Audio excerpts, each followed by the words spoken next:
Save the Semantics, episode 279. It is November 4th, 2024. My name is Myro. This is the podcast where I ramble on for a bit about some shit. Recording this on a Monday afternoon / evening. Yesterday was, we had our clocks go back an hour for daylight savings, and honestly, it doesn't really feel like it now that it honestly feels darker than it did, which doesn't make sense, right? Because technically, if you go back an hour, you would have an extra hour of daylight. That's the whole premise behind it, and the fact that we have to change our clocks twice a year and all that, and just to kind of adjust to seasonal adjustments, even though it kind of feels like a bit of a outdated kind of thing. And most places, I mean, not most places, a lot of places don't really follow along with that, but here we do. I'm not sure if it is the same across the states necessarily. I think there's certain states that don't follow along with that, but the majority of the US does do it. But the primary thing is that you're trying to attain more daylight as opposed to lose it, due to kind of the seasonal changes leading into the fall, the later into the fall and into the winter. So I don't know. It's a little it's weird. It's weird. Maybe I'm just maybe it was just kind of like a thing where I wasn't really paying attention to how dark it was actually getting, but it has really gotten significantly darker in the last really few weeks, which is kind of crazy. But that just sort of comes with the seasonal change. One thing I am going to sort of miss about the summer, I hate the heat, but I just having some hours of just being exposed to the sun, obviously not too much. I think you got to try to strike a balance of sorts, but a little bit of that I'm going to be missing. So I'm going to try to be as much as I can in the sun, because I know that it would be, I know it can be detrimental if I don't, try to get at least a little bit. If it is cloudy, whatever, it happens. You just deal with that. If you have some sort of seasonal depression, you just try the best that you can. And, you just try to do what you need to do. It is going to be, an interesting week. So today for the NBA, all 30 teams are playing today to essentially kind of free up tomorrow, because tomorrow is election day, which I will not be paying attention to. I will be tuned out. Of course, I'll, when the results come in for all of the things, I'll pay attention to that. But really, I'm just not even gonna, because I think last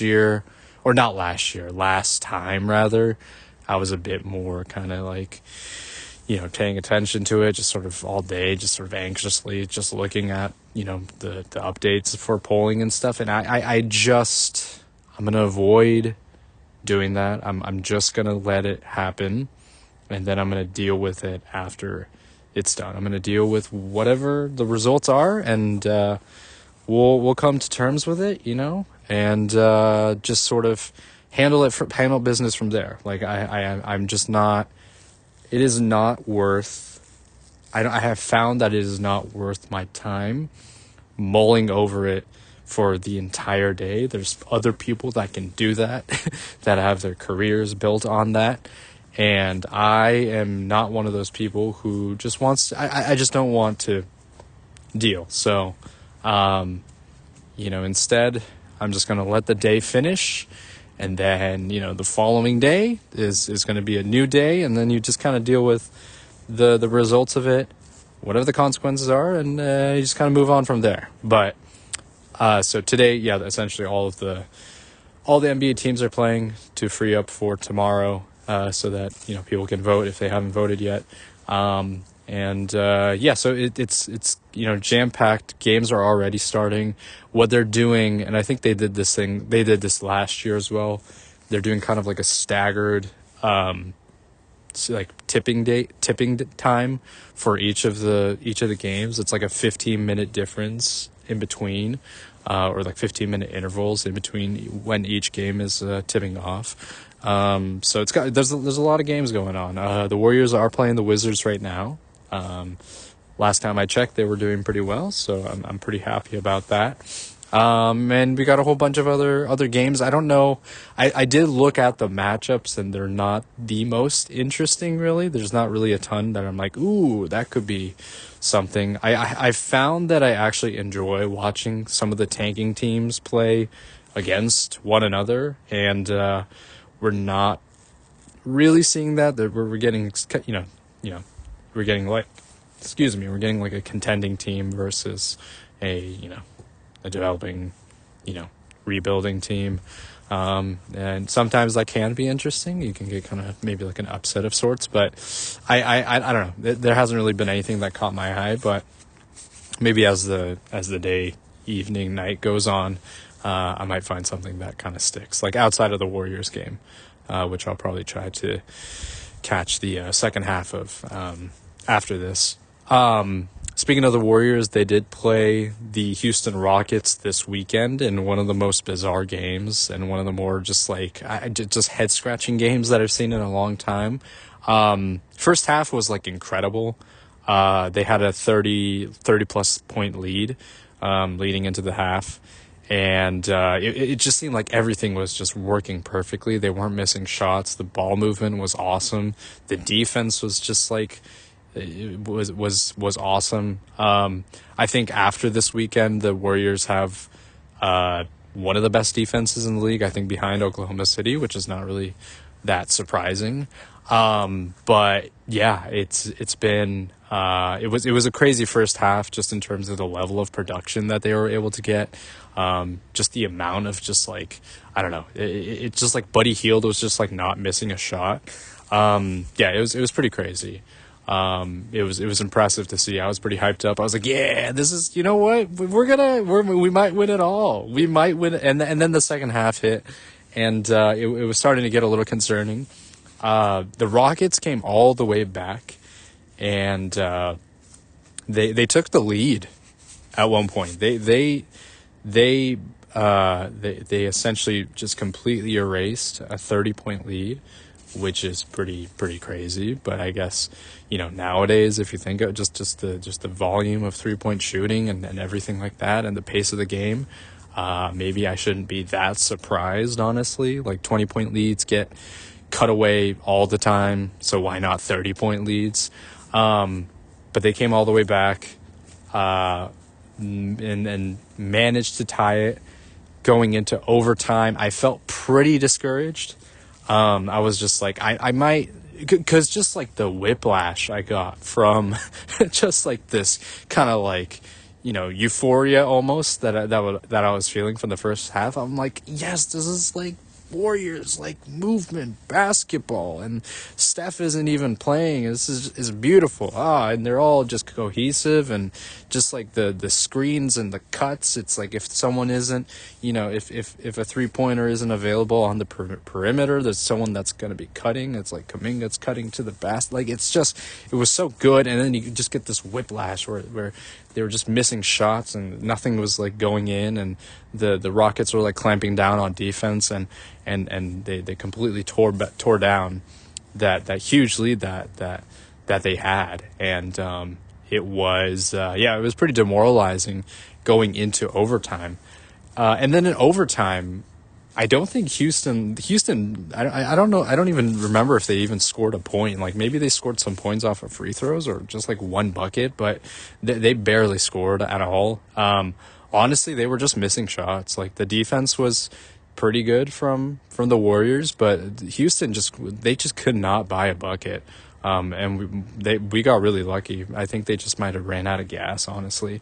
Like players, Draymond and I think Buddy Hield and I think a few players fouled out of the game. So we were running Kyle Anderson, Kuminga, I think Moody. Who else? I think it was Trace Jackson Davis. No, it was Looney, and then Wiggins. So it was just kind of this mishmash of bench and I think Wiggins was the one starter, but it was just like a mishmash of all these players, and somehow they made it work. Shout out to Kuminga. He had an awesome overtime period where he just had just clutch bucket after clutch bucket, taking it into Jabari Smith. Like there was just he looked awesome, and just that level of confidence is really what we want to see from him. I feel there's been a lot of, I don't know, there's been kind of whispers. Last year, obviously, there was kind of the, him being publicly stating that he wasn't happy with his role, with, the way in which Kerr was handling his rotational minutes and all that stuff. This year, there was like a little bit of rumblings kind of at the beginning, just regarding to his like extension and whatnot. The fact that he's not like opting in and trying to, try to get a better deal really going into next year. So there's like a little bit of that, just kind of a little bit of tension, I think, between them, him, front office, maybe even Steve Kerr. But honestly, he really looked great. And I hope that this can kind of really continue for him, because he looked awesome as kind of like a first option for us in this game. Obviously it's not the best team, but the Rockets are not, they're not a bad team at all. Like I talked about last week, they are one of kind of the up and coming teams. And I think that, they're definitely not something that you should just take for, they shouldn't be a team that you should just take for granted. So, but the fact that he was able to perform so well against them and really kind of show out, I was awesome. And, I hope that it's one of those things. I hope that it can kind of continue. He can kind of remain consistent, because he does have, and he's had flashes in the past like this where he just looks like a dominant, just like an awesome athlete. One of like the better athletes just on the court in general. I hope that kind of sticks for him. I hope that he's able to just continue that performance. And it seems that like him coming off the bench is working pretty well for him. I hope that it continues and he's able to continue to be, continue to show out and just be more consistent in general. I've been really kind of, as I do have League Pass, so I have kind of the, ability to scroll through games and whatnot. I mentioned that I've been kind of interested in watching the tanking teams, the developing teams, and how they've been performing. Last time I talked about the Wizards and how they had like a nice performance against the Hawks and that kind of thing.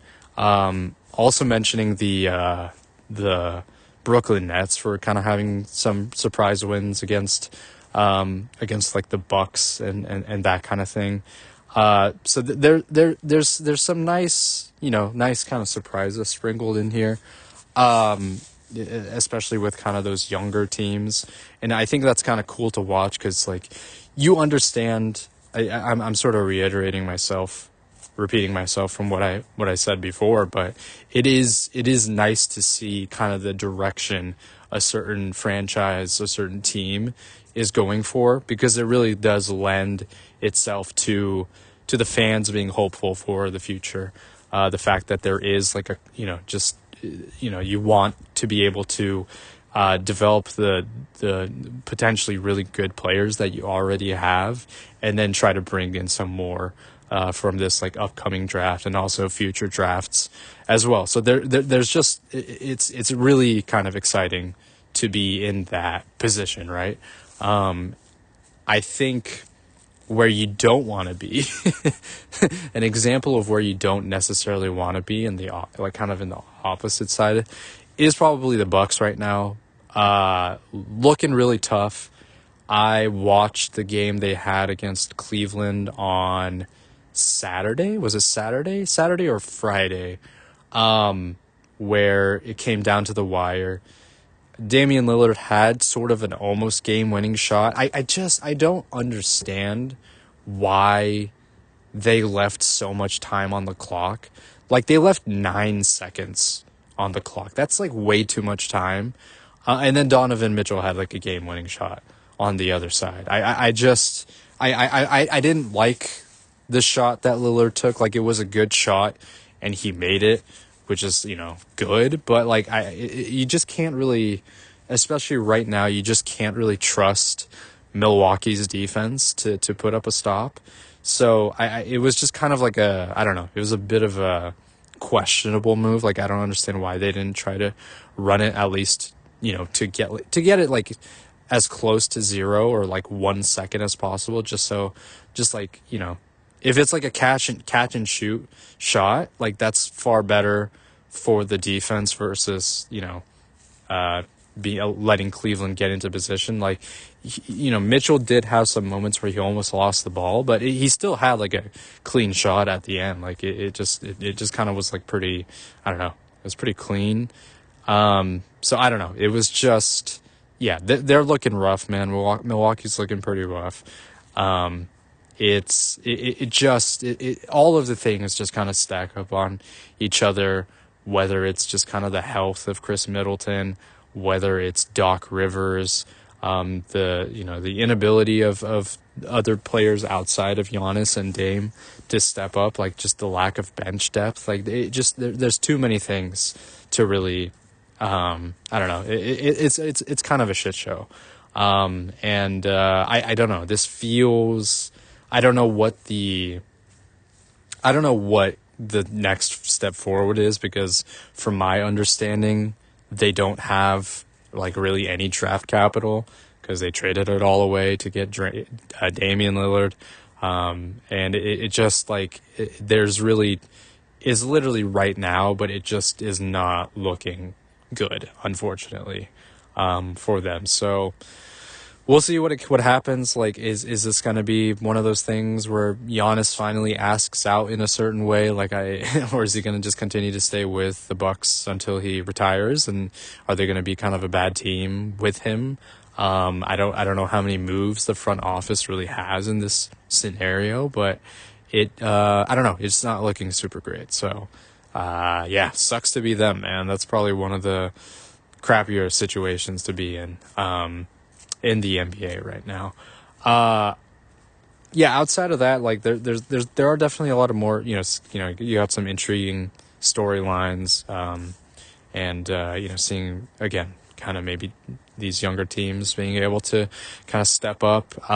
If you look at the standings right now, it's all just kind of a really outside of the Cavs, Celtics, and the Thunder. Like, everybody else is just like, it's kind of a mess. Like, there's really no there's no like cohesion.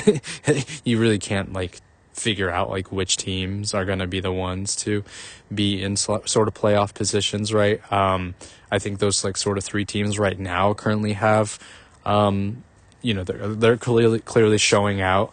I would say the Thunder have been just really impressive. Like, sure, maybe they've had like an easier schedule and they haven't really played against any, real contenders, if you want to say that. But I mean, honestly, they just look, every time I turn on and watch them, like their defense is like, is crazy. I watched them play against the Trailblazers one night, and it was like the third quarter. It was actually a close game up until then. But then it was like, they had like a 5-guard lineup. The Blazers had Ayton at the center, and it was sort of obvious that Portland should have taken advantage of the kind of the size differential and take advantage of that and try to score and have Ayton score. It was something that the broadcasters were pushing and all that.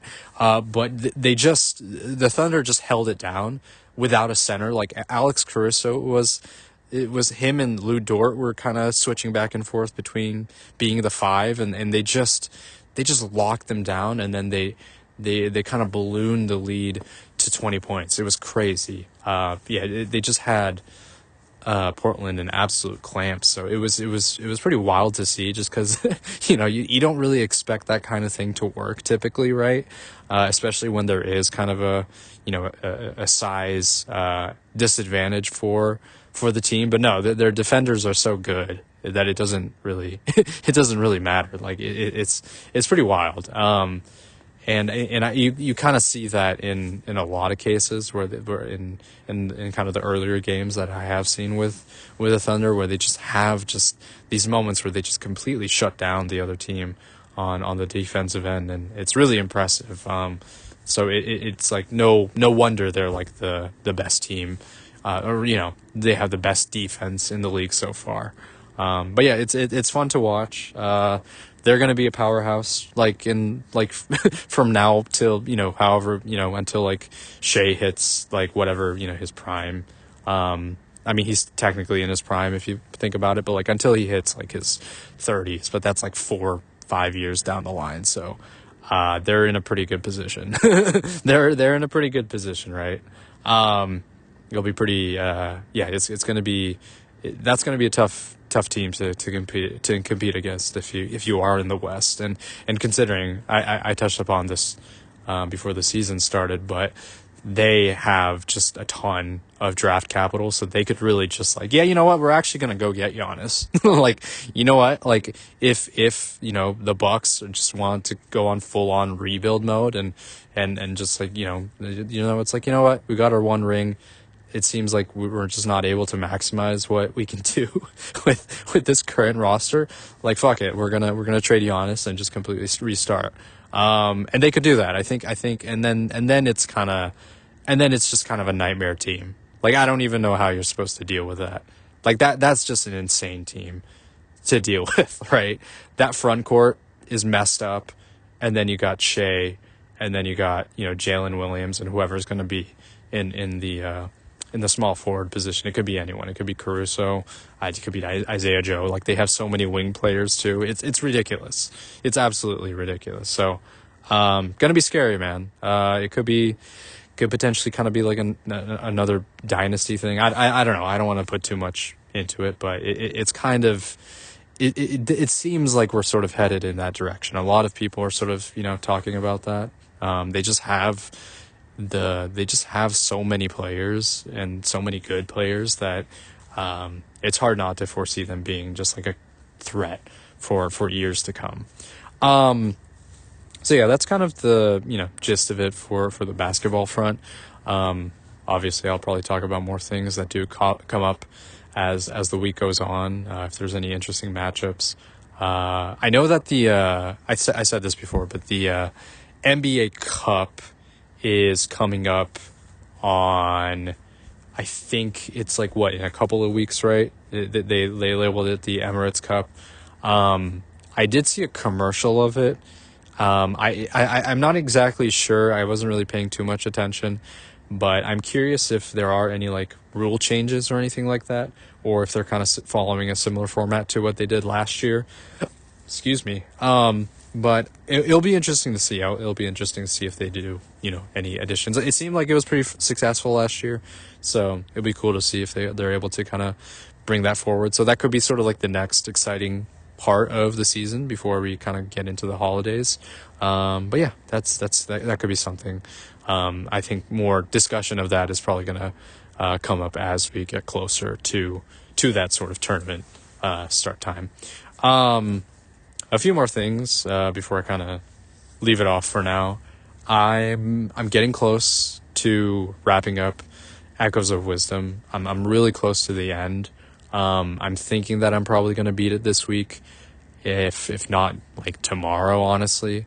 I've pretty much done like the majority of the things that I'm able to do, side quests, extra dungeons, that kind of thing. So I think that I will be, I plan to beat it this week, which kind of sets it up perfectly, because then it kind of gives me a little bit of buffer time to then, get ready into Dragon Quest III HD 2D remake, which I've previously said I'm really excited for. Instead of like going straight from that, straight from Zelda into Dragon Quest, I have a little bit of time to kind of, a little sort of mini game break. I'll still be playing games, of course, like, Slay the Spire, all the usual suspects, but I just in terms of just like a little break before the next big thing. So I've been just, yeah, I'm so excited to play Dragon Quest, as I said before, and it based on kind of the previews and what I've seen, just the trailers, it looks beautiful. It looks really fun.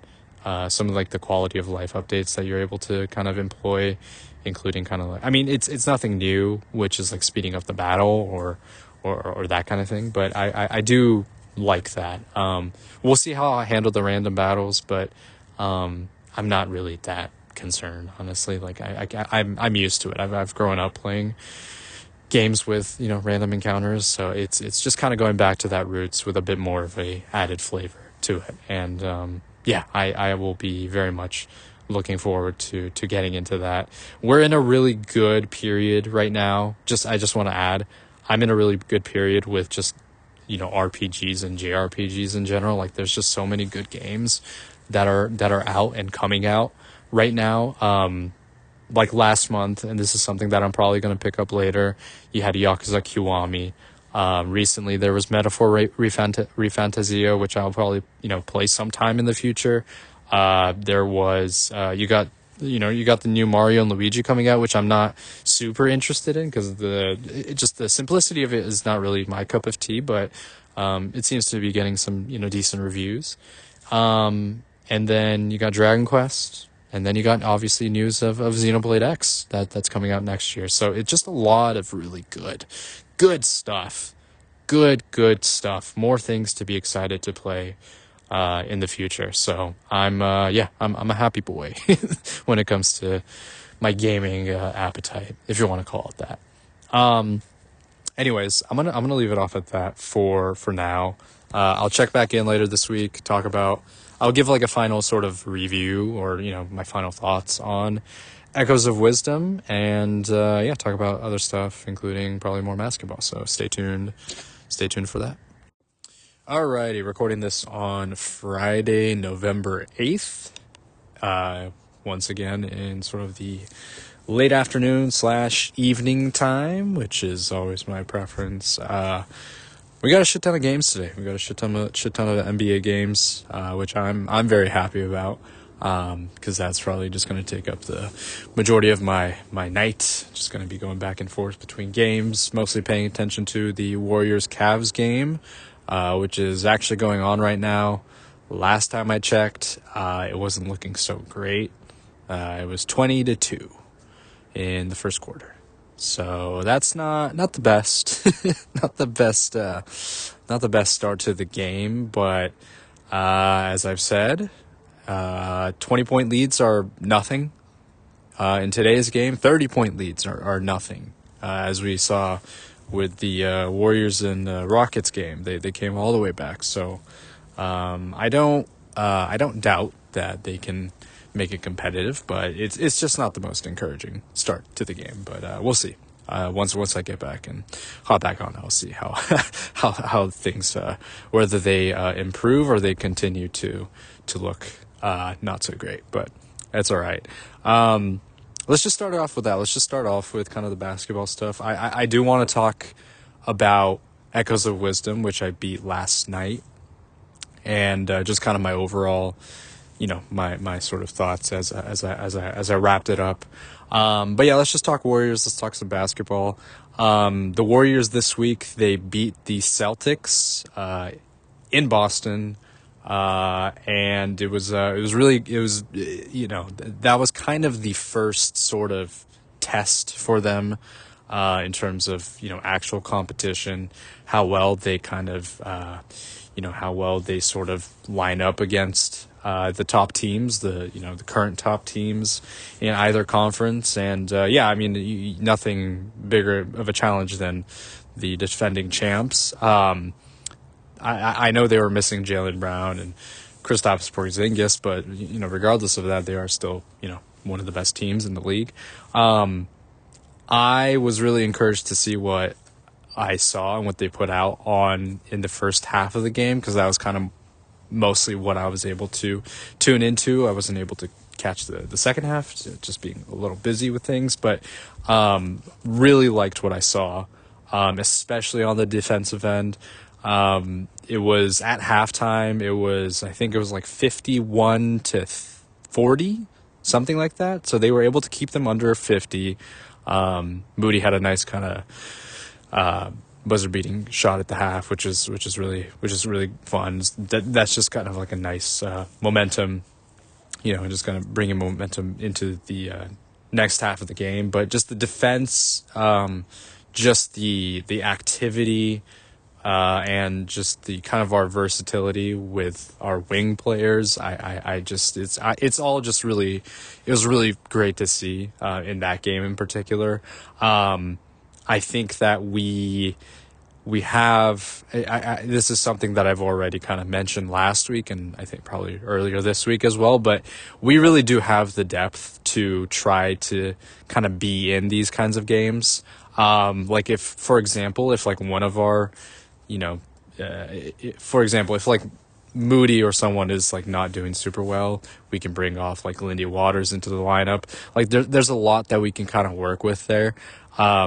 I do think eventually there's gonna have to be a way to shorten the rotation and get it down to like an actual, because right now like they're playing 12 players, and that, which is crazy, right? And Melton's not even on, like he's currently injured and recovering from that. Like once he gets slotted back in, either in the starting lineup or as kind of the first like shooting guard off the bench, like he's gonna be in the rotation, right? Someone's gonna have to get cut out. And I think while I do love what everyone has contributed so far, I think it's time. I think it's time to make a decision, at least on the part of Mike Dunleavy, right? Once they get up to the trade deadline, which I always forget. I think it's like before All-Star break, right? Is when the trade deadline happens.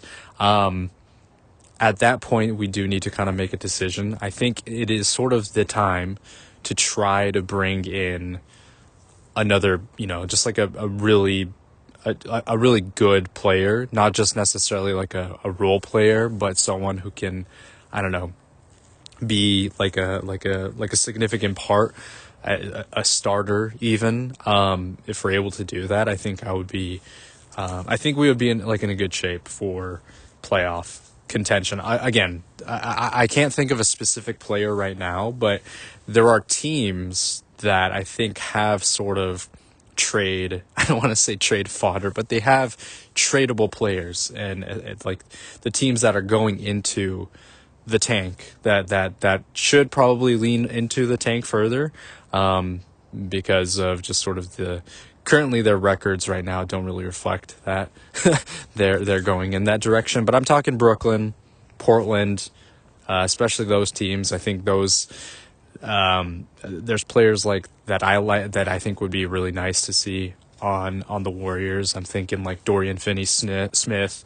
I highly doubt that Portland would be willing to give them up, but someone like Toumani Camara, like that would be awesome. Like that type of versatile like wing, but also with size. You know what I mean? Where they could kind of slot into a 4, or like if they want to do a small ball 5, they could also probably try to work that as well. But I think that type of player would be awesome to see on this team, and I think it would fit in really well. Just like a defensive-minded sort of, not anchor, but someone who can kind of complement what we currently have with our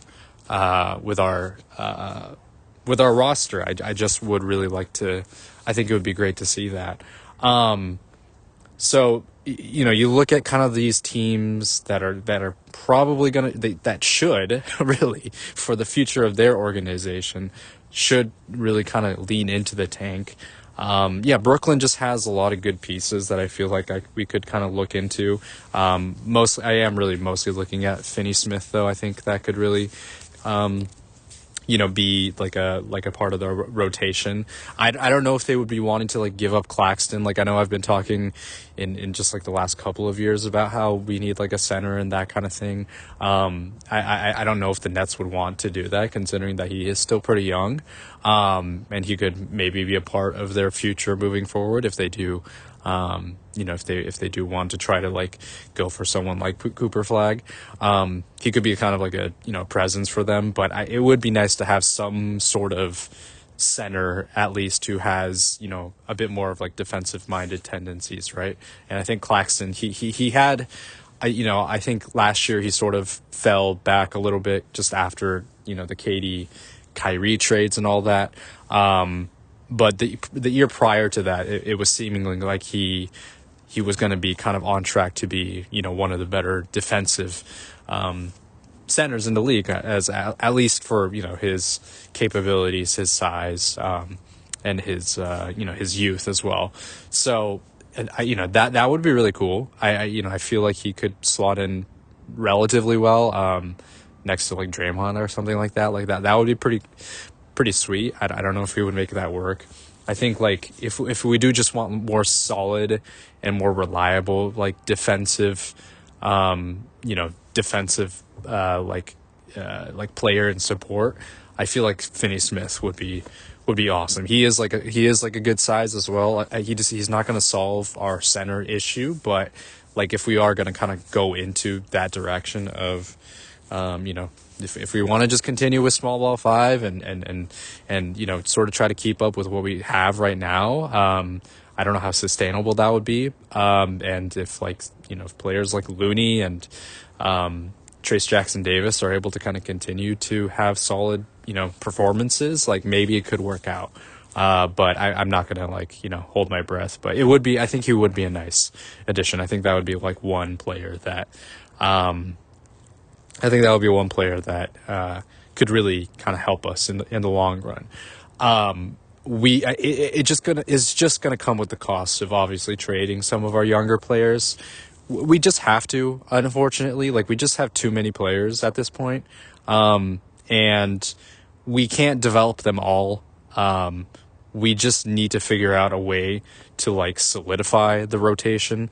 It works right now because it's like early on into the season, and Steve Kerr, he's able to kind of mishmash different rotations and make them work, and players kind of have similar roles where they're able to kind of like slot them in. Again, like I said, you could have some of these players be sort of interchangeable. So like if one of them is not doing super well, you can put in another player and they essentially play the same role. But I just think that it's gonna come to a point, if we are really gonna be in playoff contention and even push ourselves into as a championship contender, which I'm a little hesitant to kind of do that. Like I was really excited after seeing the results of the Celtics game, but I'm not gonna we beat them last year too. We beat them once last year. So I'm not gonna I'm not gonna put all of my confidence into that basket.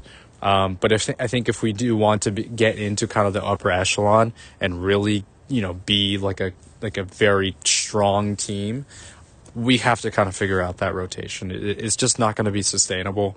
You're not going to be running 12-man rotation in the playoffs. You'd never see that. It's going to have to be like 9-man, really, right? Like, I mean, even in the playoffs, it's going to be, most teams are going to be like 8 to 9, like max. Like I don't think you really see 10-man most of the time. So it's going to be tough. It's definitely going to be tough on Dunleavy's part, but he has done a really good job so far getting kind of the vet players, especially players like Buddy Hield and Kyle Anderson. Kyle Anderson had a great game in Boston where he hit like 3 threes in a row. That was awesome. He was not shooting at all when he was in Minnesota. I did watch like a decent amount of Timberwolves games last year. He was not at all like he was like honestly like hesitant to shoot the 3 because that was not what he was being asked for when he was over there, right? Like he was like primarily kind of a defensive stopper slash like kind of point forward. And this year he still is bringing the defensive part of his game. But I think they're just allowing him, they're like encouraging him to take more shots, to sort of like fit into kind of the free flow offense. And, yeah, he's hitting them. Like he did well in Boston, which is really encouraging. I don't know how, I don't know if he's not going to always be like a spot up shooter. His release is just way too slow, but they left him open. So he took the chance and shot it and he made it. So, if it does kind of come to push comes to shove where, maybe like a play breaks down, like he does have the ability to get a shot up. So that's really encouraging to see. Again, though, I just really kind of sticking with it. I do think that if we want to really get to a position where we are considered one of the better teams in the league overall, you just got to find a way to shorten that rotation. And I think we need to bring in someone who can really be someone that contributes and is like a strong, part of the rotation, either as a starter or one of the better, bench players. Again, right now they're not doing super great against the Cavs, but this, outside of, this, we'll see how things go. We're still going to have, this Cavs game is going to be tough. The Thunder game is going to be really tough. That's I'm very interested in seeing. I think we do match up relatively well against them. Similar capabilities and that kind of thing. But just them across the board, they just look just super impressive from what I've seen so far. They did get their first loss against the Nuggets a couple of nights ago, which was a pretty fun game. I watched kind of the last part of it. But they're still going to be one of the best teams in the league. So I am not going to, definitely not going to take them lightly by any means. But yeah, there's a ton of games tonight. I'm going to be looking forward to watching as much of them as I can. That's really that's a nice way to get, kind of wrap up a Friday, going into this weekend. Yeah, I was going to maybe hold off on recording until maybe after this game, but we'll see. I'm feeling a little more optimistic, because after we beat Boston, but who knows, after this weekend, maybe I'm feeling a little more skeptical of the Warriors team, but we'll see how that goes. I'll obviously talk about that next week. Let's talk some Zelda. I beat Echoes of Wisdom last night. I was just kind of like, I was close, I feel, to doing most of everything. It's a pretty easy game to, I think, 100% if you really wanted to. Part of me still wants to do that after post-game. I think there's only like a few more things left. I've been sort of like scouring the map to try to find kind of the last things that I need to find. But I'm kind of, I'm done for the most part. Like, I beat the game, beat the main story and everything. If I do want to finish it through, it might be pretty, might not be too difficult. But I really enjoyed it. I don't think my thoughts from when I first started playing the game, like my first impressions, haven't really changed all that much. Like I just have had like a really genuinely fun time with this game. It's honestly made me more like interested in picking up Link's Awakening, the remake, sometime later down the line, because I do kind of miss a bit of the sort of the original combat with 2D Zelda games with, using Link and that kind of thing. I did have fun using the echoes, and it was a very unconventional style of gameplay and combat, but I got used to it and I enjoyed it. But I do think that it would be nice to kind of experience that 2D, so more of the classical 2D style of game, maybe later down the line. But yeah, I thought overall I just had a really fun time with this. It's just such a, I don't know, it's just so colorful. It really kind of, it slots itself well alongside something like Super Mario Wonder, where it's just such like a fun gaming experience. You know what I mean? where the gameplay, the gameplay for Echoes of Wisdom is definitely a lot more complex, but once you do get that down, it's just like a really simple game. It's got more of kind of the sandbox elements similar to Breath of the Wild or Tears of the Kingdom, but it just the feeling that I got from it was similar to Super Mario Wonder.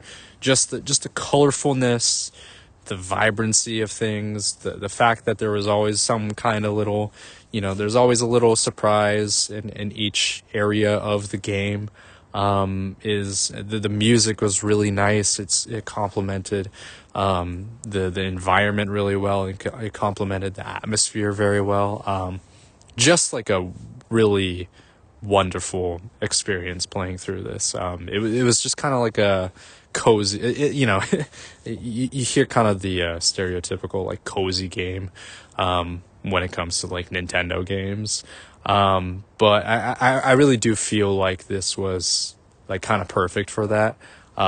It does involve a little bit more for you to get acclimated to, like I mentioned. I think at times, really my main sort of criticism, and this is something that I levy towards Tears of the Kingdom, and that kind of game menu mechanic was brought over from that, but the menuing of trying to get different echoes is a little tiresome for sure. And the sort of the timing of that when you are in combat can be a bit cumbersome as well. I did eventually get used to it, but I do think that can be a little detrimental to, the flow of the game, especially when you're in sort of like a bit more of like a hectic battle and you have to like pause the menu to try to find the particular echo that you want to use. Like there's a lot to really, think about. I don't know. It's a little, I don't know. It can be a little frustrating to deal with, I would say. I think that sometimes when you look at the game, it gets a little too fuzzy for my taste. I just am like not super, I don't know. I get a little too just like caught up in the framing of it. Like the imaging is just a little frustrating to me. I think that's kind of where like the graphical capability of the Switch is just not super great. It's just like, this is kind of where maybe some of the arguments going into Switch 2 is pretty convincing. Just like the graphical upgrades, the fidelity, all of these things that I kind of like talked about earlier. I just think that it can be a little, a sight for, sore eyes at times. And it's just like, I don't know, it's not, it kind of sucks and it kind of takes away from it a little bit. There's a YouTube channel called Digital Foundry. Their primary kind of focus is reviewing.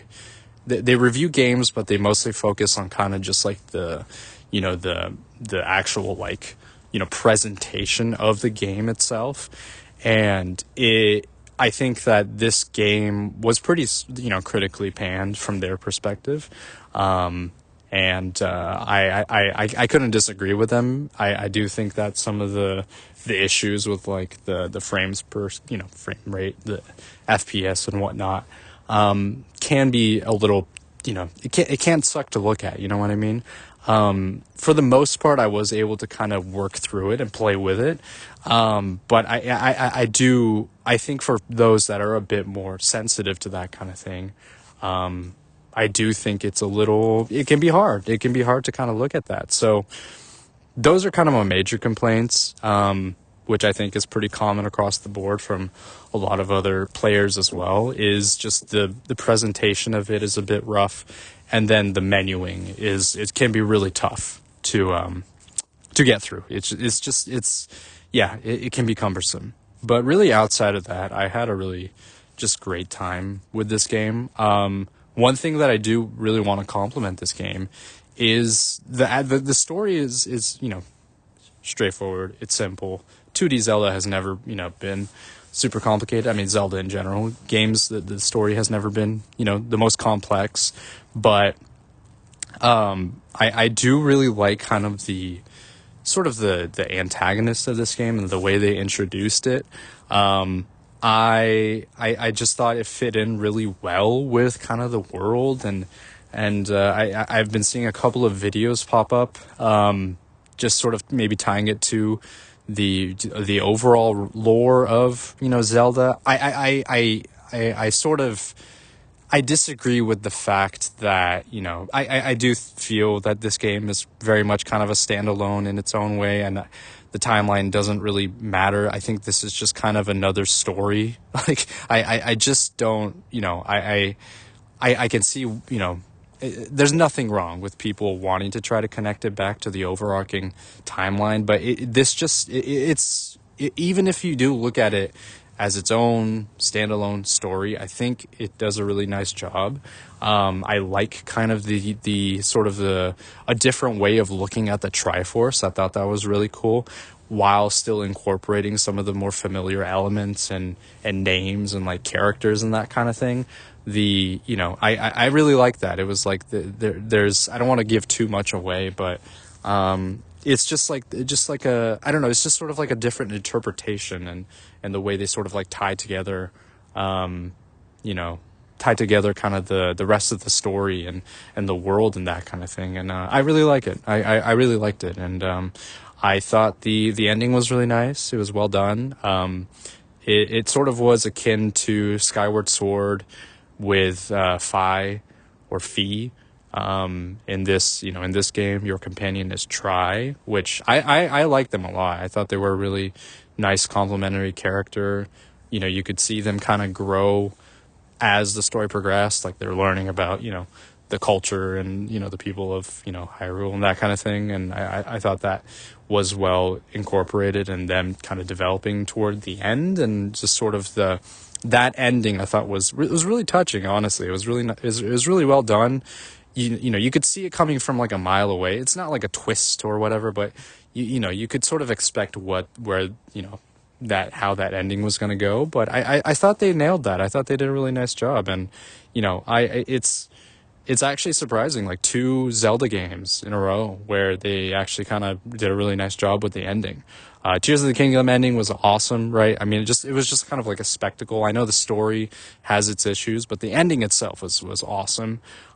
This one was really nice as well. It wasn't as like crazy, obviously, or as like awe-inspiring, but I just thought it was just like a really nice, solid ending. Zelda got kind of like the ending she sort of deserved, and the spotlight was kind of on her, and it just did a really nice job, and I really like that, and I wanted to kind of give a little bit of praise for that, because I know there's been a lot of talk since last year regarding Tears of the Kingdom, and the fact that they sort of they kind of botched some elements of the story, and the connections that were being made with Breath of the Wild and Tears of the Kingdom, and there seemed to be maybe a bit of a lack of respect for kind of the original game and maybe some of the source material, like source material meaning like the rest of the series.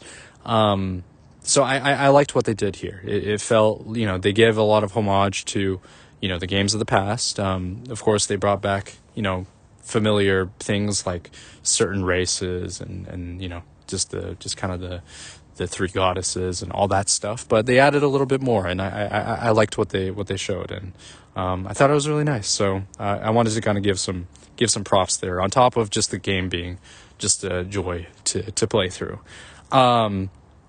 Next up, Dragon Quest III HD 2D remake. It's a bit of a mouthful, for sure, but it's next week. I pre-ordered the game, so the game has already technically downloaded onto my Switch. So once the release date comes around, I will be able to play that immediately, and I'm so excited. I'm really excited. Again, it's been a while since I've, played Dragon Quest in general, any type of Dragon Quest game. So, I'm really excited to get back into that world, hear that music, just the, RPG, classic RPG mechanics. I'm so looking forward to that. And, that I will definitely be talking about, once, next week rolls around. And yeah, I'll obviously catch up with some things basketball early next week as well. So stay tuned for that. Anyways, that's going to do it for this week. Thank you for listening as always. This has been Save the Semantics, signing off.